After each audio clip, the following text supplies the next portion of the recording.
All right, Bucks and Celtics. We got Jared Weiss from The Athletic. What's Hey, going on, whoa, sir? How you doing? whoa, hey, Feels good to congrats, man. finally Hey. say it out loud. Yeah. Or finally hear it being said out loud. Yeah. Yes. All right. The Athletic Boston, yeah. So, real quick, what is it? theathletic.com/Boston?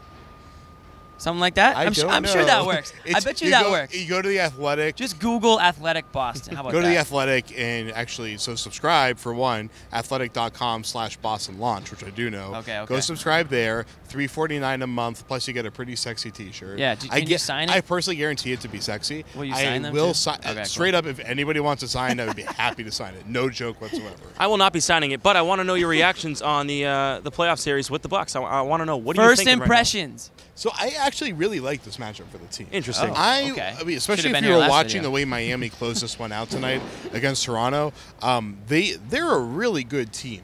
And unlike Milwaukee, they don't really have any weekends that you can really you can't really take advantage of Miami in their core rotation and try to force one guy to make plays for them. Everybody's a good playmaker. Everybody's a good shot maker. I know where in this is Miami. going. So Milwaukee, they have a lot of guys that are weak links, and Tony Okay. Snell has been really rough this year. Oh, come on, man. I think there's one thing that Brad Stevens can do. It's put the pressure on Giannis by finding creative ways to double team him. They already match up really well. I mean, they have three guys that I think, from a physicality perspective and a length perspective, match up really well, and even Semi Ojeleye, if you want to include that. So they match up well against Giannis, and they can also match up against Jabari, who's pretty similar physically at the same time. So they do that pretty well, and Rozier, I think, will be a pretty good matchup against Bledsoe. So really, it's a matter of they can find ways to kind of neutralize those guys to a degree that they force other players to make plays, and that's where you beat Milwaukee. See, Matt, I believe everything. I agree with most of what you said. But when I think of the Heat, there's not really a player that jumps out at me. Whiteside, I guess. But when I think of the Bucks, I'm just like, holy, you know what? Giannis.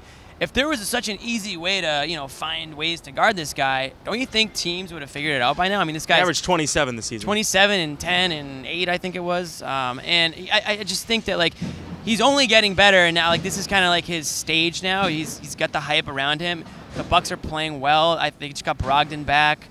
Middleton is a player that hasn't had an amazing year, but he's an outside threat. Great. Yeah. So I just think that the Bucks, maybe they aren't as solid, like you said, all around. There's probably not. Maybe there are more weak links in their roster, but I just think that they're extremely top-heavy with one guy, and they have enough of a supporting cast that they could give Celtics trouble. I still like the Celtics in this series, but I just think that it's not going to be easy.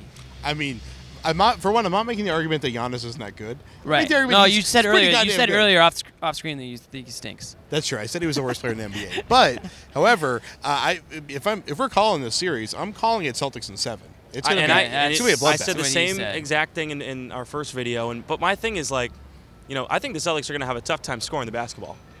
But you're going to put pressure on Tatum, who's 20, Jaylen Brown, who's 21. That's tough. And Terry Rozier, who's never really had this type of role before. I mean, scoring, I think, is a bigger issue than defending. I actually agree with that.